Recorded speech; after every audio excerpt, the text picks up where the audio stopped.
मैं पीछे वाले पोर्शन का एग्जाम्पल नंबर 6 जो है वो एक्सप्लेन करने जा रहा हूँ इस समय। ये एक स्टूडेंट की डिमांड पर है। ये आपका इंटीग्रेशन प्रूव करना है 0 to infinite sin pi x upon x into 1 minus x square d x is equal to pi. ना तो हम साइन लेते हैं ना कॉस लेते हैं। साइन या कॉस जो भी है उसकी जगह हम e to the power i theta की फॉर्म ले लेते हैं। अब यहाँ पर मैं e to the power I pi z जो है न्यूमरेटर में डालूंगा।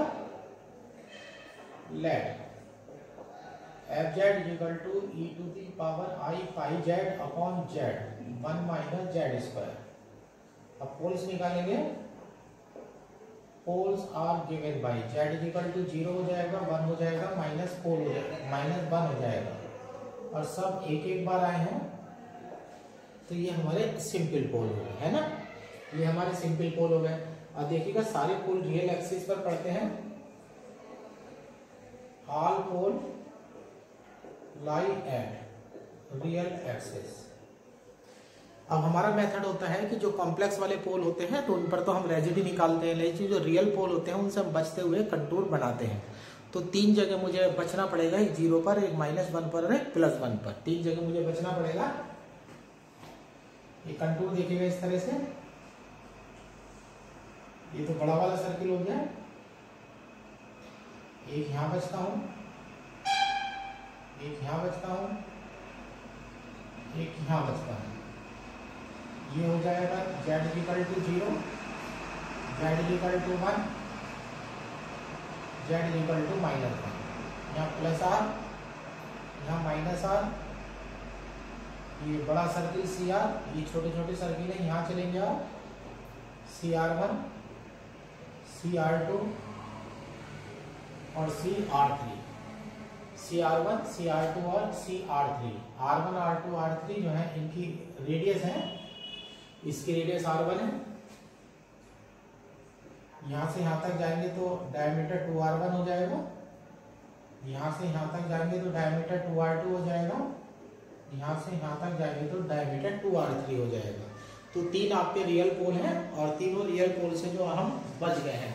इनके अलावा कोई भी हमारे पास फंक्शन का कोई भी पोल कंटूर के अंदर नहीं है। इसके अलावा भी जो है कोई कंटूर नहीं है। अब हम थ्योरी लिख लेते हैं। Let C be the contour consisting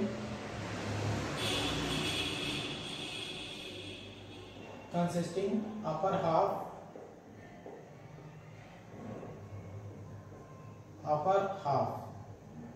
of circle CR having equation mod z is equal to capital R and real axis minus capital R2 plus capital R। अब ये 3 जगह मुझे बचाव करना है। Indented at z is equal to -1, 0, 1 by circle CR1, CR2, CR3 having radius of indentation R1, R2, R3 respectively। ये हमारी respectively equation हो गई है। अब 3 सर्किल मेरे पास आ गए हैं। अब मैं चलता हूं by residue theorem. Integration C f z dz equal to 2 pi i summation r positive. अब इधर से चलना शुरू करते हैं। इंटीग्रेशन माइनस कैपिटल R से इस वाले पॉइंट पर आना है। ये z इक्वल टू 0 है, ये z इक्वल टू -1 है। यहाँ से यहाँ तक की दूरी 1 हो गई और ये इधर में जाऊंगा तो ये R1 हो जाएगी। तो यहाँ से यहाँ तक की दूरी 1 + R1 हो जाएगी और ये लेफ्ट में है तो -1 + R1 fx dx। फिर छोटा सर्किल आ जाएगा CR1 fz dz। CR1 F z d Z. अब यहाँ से चलते हैं, ये दूरी आपकी 1 है, ये दूरी आपकी R1 है, तो यहाँ से यहाँ तक की दूरी बैठेगी आपकी 1 माइनस R1, लेकिन लेफ्ट में है इंटीग्रेशन -1 माइनस R1 से। अब 1 माइनस R1 से मैं यहाँ तक जा रहा हूँ और यहाँ रेडियस R2 पड़ी हुई है, तो यहाँ तक की डिस्टेंस आपकी R2 हो जाएगी माइनस R2 रियल एक्सिस पर हो तो fx dx plus integration CR2 fz dz, ये बन जाता है प्लस। अब CR2 में यहाँ तक आ जाते हैं, अब यहाँ R2 है तो यहाँ R2 से लोअर लिमिट हो जाएगी इंटीग्रेशन R2 से। अब यहाँ तक जाना है मुझे, यहाँ ये जा रहा हूँ मैं यहाँ से यहाँ, ये 1 है और इतनी R3 है, तो यहाँ तक बैठेगी 1 minus R3, 1 minus R3 fx dx, फिर छोटा सर्किल आ जाएगा इंटीग्रेशन CR3 fz dz, अब छोटा वाला सर्किल आ जाएगा। अब यहाँ से यहाँ चलते हैं, ये 1 है और ये R3 है, तो लोअर लिमिट हो जाएगी मेरी 1 प्लस R3 से और अपर लिमिट हो जाएगी R fx dx प्लस। अब बड़ा सर्किल आ जाएगा मेरा CR fz dz equal to 2 pi I summation R positive. Equation number 1, ये मेरी इक्वेशन नंबर 1 तैयार हो गई है। अब पहले मैं समेशन R पॉजिटिव देखता हूं, लेकिन मेरे कंटूर के अंदर कोई भी पोल नहीं है। Since there is no pole with in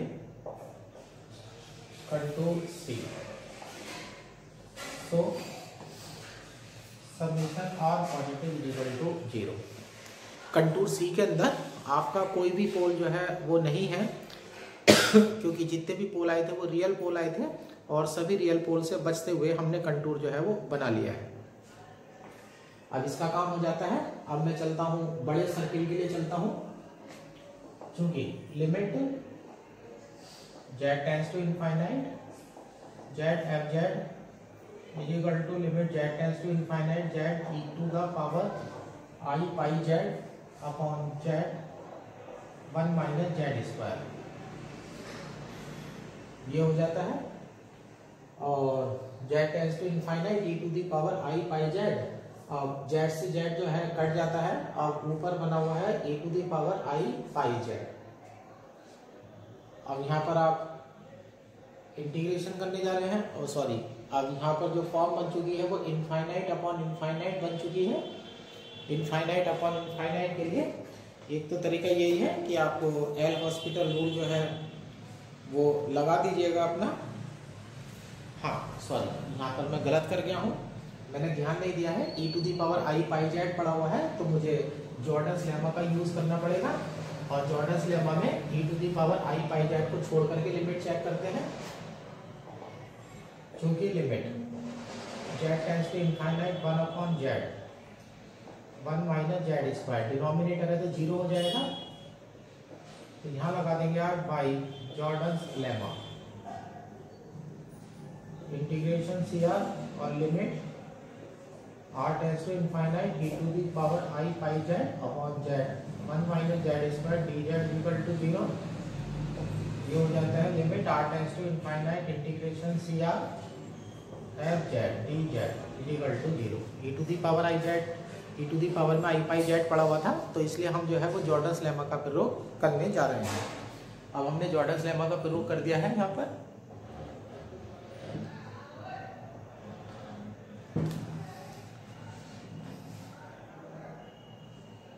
Jordans lemma का प्रयोग कर दिया है। अब मैं यहाँ चलता हूँ, छोटे सर्किल को देखिएगा। छोटे सर्किल का सेंटर z माइनस 1 है और CR1 limit z tends to -1 और यहाँ हो जाएगा z plus 1 fz limit z tends to -1 z plus 1 e to the power I pi z, और z आ जाएगा 1 माइनस z आ जाएगा और 1 प्लस z आ जाएगा। 1 प्लस z से 1 प्लस z कट जाएगा, e to the power minus I pi हो जाएगा। z की वैल्यू रखेंगे तो ये माइनस का 1 हो जाएगा और ये माइनस माइनस प्लस का 2 हो जाएगा, 2 हो जाएगा, माइनस का 1, माइनस का 2, ई की पावर आई पाई, ई की पावर माइनस आई पाई की वैल्यू खुद -1 होगी, तो वैल्यू हो जाएगी आपकी 1/2। कांस्टेंट आ गया है, तो अब आप थ्योरम लगा दीजिएगा, limit r1 tends to 0 integration CR1 fz dz equal to I आ जाएगा 1/2 आ जाएगा। अब सर्किल देख लीजिएगा, इधर से इधर जा रहे हैं, x की नेगेटिव डायरेक्शन से पॉजिटिव डायरेक्शन में जा रहे हैं, तो आप फाइनल लिमिट 0 हो गई और शुरू की लिमिट हो गई पाई, 0 माइनस पाई इक्वल टू ये हो जाता है माइनस का पाई i/2। अब चलते हैं और CR2 के लिए चलते हैं। सेंटर z इक्वल टू 0 है, तो limit z tends to 0, z minus 0 fz हो जाएगा, limit z tends to 0 e to the power i pi z हो जाएगा, और नीचे हो जाएगा 1 माइनस z इस पर, e की पावर 0 1 हो जाएगा, आपका आंसर 1 हो जाएगा। तो ये हो जाएगा limit r2 tends to 0 integration CR2 fz dz equal to i, value 1 हो गई है, और फिर दोबारा लिमिट वही आ जाएगी 0 माइनस पाई, तो आंसर आ जाएगा आपका माइनस का पाई आई, माइनस का पाई आई बन चुका है। अब तीसरे सर्किल के लिए चलता हूं, for CR3 limit z tends to 1, z minus 1 fz, limit z tends to 1, e to the power i pi z बचेगा, और माइनस का z 1 प्लस z बचेगा। जो फैक्टर होंगे वो 1 minus z into 1 plus z होंगे, तो 1 माइनस z से जब z माइनस 1 कटेंगे तो माइनस का 1 आएगा, z की जगह 1 रखना है, e to the power i pi, z की जगह 1 रखना है, तो माइनस का 2 हो जाता है, ये खुद -1 हो जाएगा, तो वैल्यू 1/2 आ जाएगी। अब थ्योरम लगा देता हूँ, limit r2 tends to 0 integration CR2 fz dz equal to i हो जाएगा, 1/2 हो जाएगा, और फिर लिमिट जो हो जाएगी 0 माइनस पाई हो जाएगी, और आपका आंसर आ जाएगा माइनस का पाई i/2। सारे सर्किल की मेरी वैल्यू आ चुकी है, समेशन r पॉजिटिव भी मेरे पास आ चुका है। अब मैं इक्वेशन नंबर 1 में जा रहा हूं।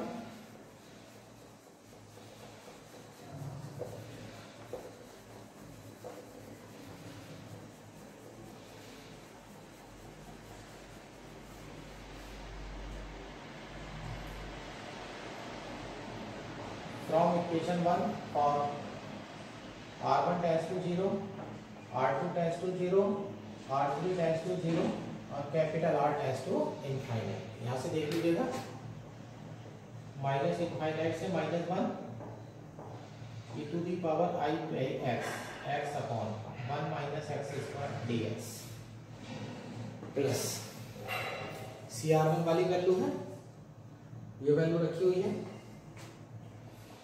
माइनस का π/2 प्लस अगली वैल्यू देख लीजिएगा, -1 से 0 e to the power i x upon 1 minus x square dx, ये वैल्यू हो जाती है। CR2 वाली वैल्यू देख लीजिएगा, ये CR2 वाली वैल्यू पड़ी हुई है, माइनस का πi प्लस, अब CR2 वाली वैल्यू हो गई है, अब अगली लिमिट हो जाती है मेरी 0 to 1 e to the power i pi x upon 1 minus x square dx, ये वैल्यू मेरी आ जाती है। फिर उसके बाद मेरी वैल्यू आएगी CR3 की वैल्यू फिर मेरी माइनस का πi/2 है, और CR3 के बाद प्लस ये हो जाता है 1 से infinite e to the power i upon x upon 1 minus x square dx।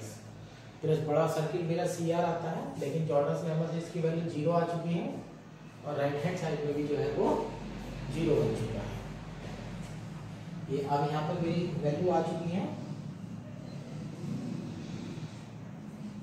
अब यहाँ पर माइनस इनफाइनाइट से माइनस का 1 है, -1 से 0 है, 0 से 1 है, और 1 से इनफाइनाइट है। सबको एक साथ डाल दीजिएगा इंटीग्रेशन की प्रॉपर्टी से, माइनस इनफाइनाइट से इनफाइनाइट हो जाएगा sin πx upon e to the power I pi x upon 1 minus x square d x equal to minus का पाई आई, और यहाँ भी माइनस का पाई आई माइनस का पाई आई है, तो ये हो जाएगा माइनस का 2 पाई आई। दोनों तरफ से equate R P, real part ले लीजिएगा, तो ये हो जाएगा माइनस इनफाइनाइट से इनफाइनाइट, यहाँ पर हो जाएगा sine x upon x 1 minus x square d x is equal to, इधर आकर के वैल्यू प्लस की हो जाएगी, तो आंसर हो जाएगा 2 पाई। अब x की जगह मैं माइनस का x रखता हूँ तो यहाँ भी माइनस बनेगा, यहाँ भी माइनस बनेगा, तो ये मेरा इवन फंक्शन हो जाएगा, क्योंकि माइनस से माइनस कट गया है। प्रॉपर्टी का 2 बार कर दीजिएगा, 2 into 0 to infinite sine x upon x 1 minus x square d x is equal to 2 pi. ये हो जाता है 0 to infinite sine x upon x 1 minus x square d x is equal to pi. ये देखिएगा question बड़े प्यार से जो है आपका आंसर जो है वो आ जाता है। ये देखिएगा आगे वाले पोर्शन का जहां चल रहे थे वहीं आ गए हैं वापस। एग्जाम्पल नंबर 4 है 0 से infinite log x upon 1 plus x square का whole square dx equal to, answer देना है हमें माइनस का पाई बाई 4। लेट कर लीजिएगा f z equal to log z upon 1 plus z square का होल स्क्वायर, ये हो जाएगा log z upon z plus i का whole square z minus i का whole square holes of f z are given by z is equal to I minus I, और सब दो बार आएंगे, तो ये हो जाएगा डबल पोल। डबल पोल हो जाएगा। और एक चीज और देखिएगा, अगर z की जगह 0 रख दिया जाए तो log 0 की वैल्यू माइनस इनफाइनाइट बनेगी, तो आपका फंक्शन जो है वो इनफाइनाइट बन रहा है, तो ऐसे केस में ये सिंगुलर पॉइंट हो जाता है। तो z इज इक्वल टू 0 से जो है आपको बच करके चलना है। Since z is equal to 0 is singular point, अभी सिंगुलर पॉइंट से बचते हुए चलिएगा। Minus R plus R, z is equal to 0 minus R plus R, circle C R ये, और ये बड़ा सी आर, सारी थ्योरी जो है वैसी की वैसी हो जाएगी। इक्वेशन नंबर 1 हो जाएगी आपकी, ऐसी की ऐसी इक्वेशन नंबर 1 हो जाएगी। अब देखिए ना, बुक में ध्यान रखिएगा, रेजिडी गलत निकाल रखी है। अब रेजिडी का मेथड में बदलने वाला हूँ इसमें। Pole z is equal to I of order 2 lie within control C। तो समेशन r पॉजिटिव जब आप करेंगे, समेशन r पॉजिटिव, तो आपका हो जाएगा residue at z is equal to I। ध्यान दीजिएगा डबल पोल है, 1 upon factorial 1 d phi upon d z at z is equal to I। अब यह फाई जेड की वैल्यू बन जाएगी आपकी log z upon z plus i का होल स्क्वायर, क्योंकि जो फाई जेड मानते हैं उसे छोड़ करके मानते हैं जो पोल हमने माना हुआ है। हम यहाँ डिफरेंशिएशन कर देते हैं, फाई जेड का डिफरेंशिएशन करिएगा, z प्लस i का होल स्क्वायर log z का 1 अपॉन z हो जाएगा, माइनस log z और into 2 z plus i upon z plus i की पावर 4। अब z इक्वल टू i रख देते हैं, यहाँ देखिएगा i और i 2i का स्क्वायर करेंगे तो माइनस का 4 हो जाएगा, और अपॉन में i हो जाएगा, और माइनस log i हो जाएगा, और i 2i हो जाएंगे, इंटू में 4i हो जाएगा, नीचे 2i बनेगा, और 2i की पावर 4 करेंगे तो ये हो जाएगा आपका 16। अब देखिएगा 1 अपॉन i पड़ा हुआ है, 1 अपॉन i की वैल्यू खुद माइनस i होती है, तो माइनस माइनस प्लस हो जाएगा, 4i हो जाएगा, और माइनस का 4i log i अपॉन 16 हो जाता है 4i।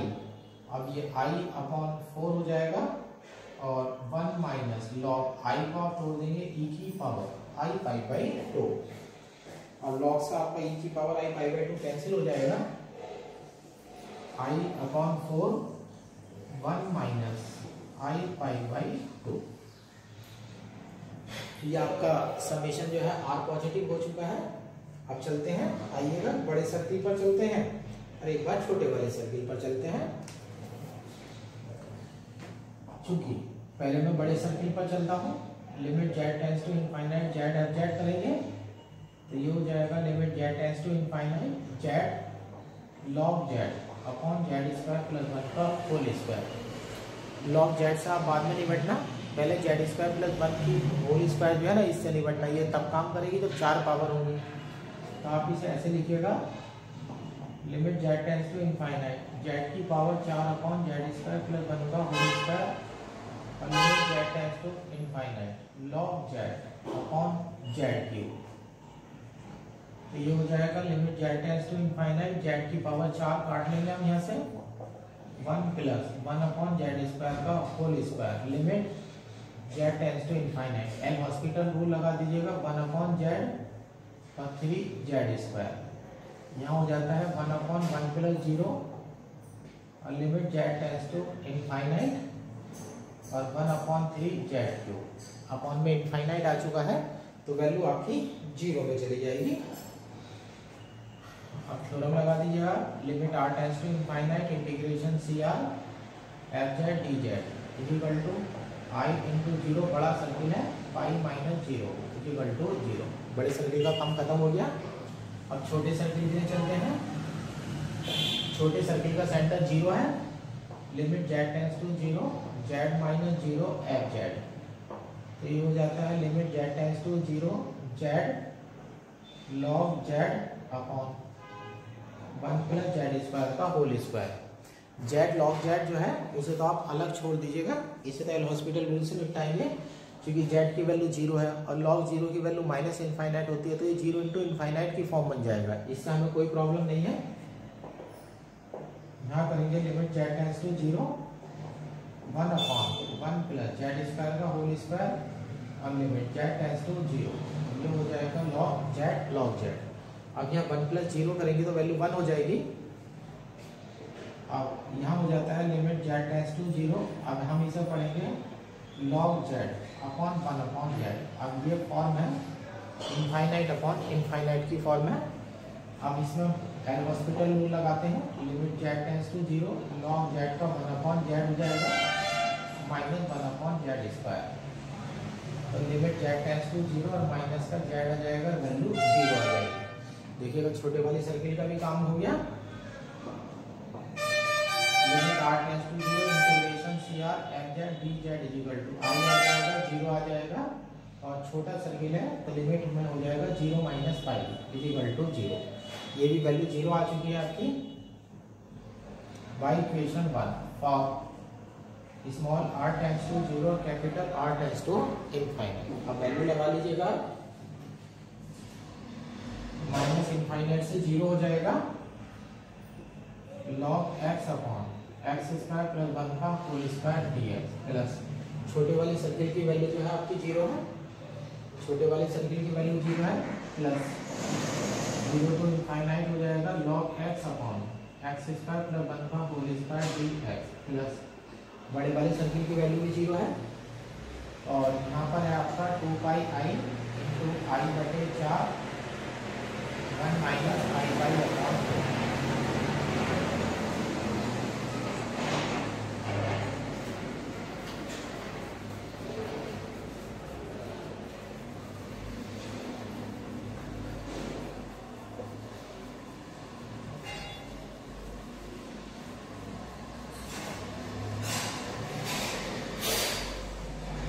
आई स्क्वायर की वैल्यू माइनस का 1 बनेगी, माइनस को मैं अंदर ले जाऊंगा और यहाँ लॉग का क्वेश्चन है तो लिमिट आप चेंज नहीं करेंगे, ये ध्यान रखेंगे। कभी लिमिट दोनों को एक साथ इकट्ठे कर लें क्योंकि लॉग ना तो ओड फंक्शन में होता है ना इवन फंक्शन में होता है।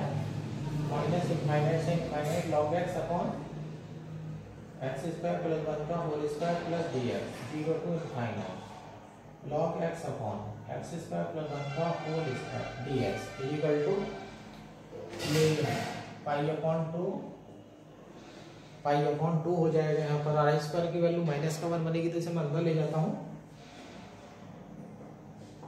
i पाई/2 और -1 ये वैल्यू मेरी बन चुकी है। अब यहाँ देख लीजिएगा, replace x with -x in first integral. First integral में x को हटा करके आप माइनस का x डाल दीजिएगा। इनफाइनाइट से 0 log -x अपॉन x² + 1 का whole square minus dx plus 0 से इनफाइनाइट हो जाएगा log x अपॉन x² + 1 का whole square dx equal to ये हो जाएगा पाई/2 i पाई/2 -1। अब चूंकि log -x को आप लिखेंगे log x into -1 log x into e की power i pi log x plus log e की पावर i पाई, ये हो जाएगा log x प्लस i पाई। ये वैल्यू आपकी बन जाएगी। इस माइनस का आप लिमिट चेंज कर दीजिएगा तो 0 तो इनफाइनाइट हो जाएगा log x plus i pi upon x² + 1 का होल स्क्वायर dx प्लस 0 से infinite log x upon x² + 1 का whole square dx equal to ये हो जाएगा पाई/2 i पाई/2 -1। ये वैल्यू आपकी आ रही है। अब यहाँ से आप पार्ट ले लीजिएगा दोनों तरफ से, इक्वेट RT रियल पार्ट ले लीजिएगा। 0 से infinite log x upon x² + 1 का होल स्क्वायर dx प्लस 0 से infinite log x upon x² + 1 का whole square dx equal to minus का पाई/2। ये जुड़ करके 2 हो जाएंगे और 2 जो है वो इधर आ जाएगा। 0 से infinite log x upon x² + 1 का whole square dx equal to minus का पाई/4। और इस तरह से जो है आपका क्वेश्चन जो है वो प्रूव हो जाता है।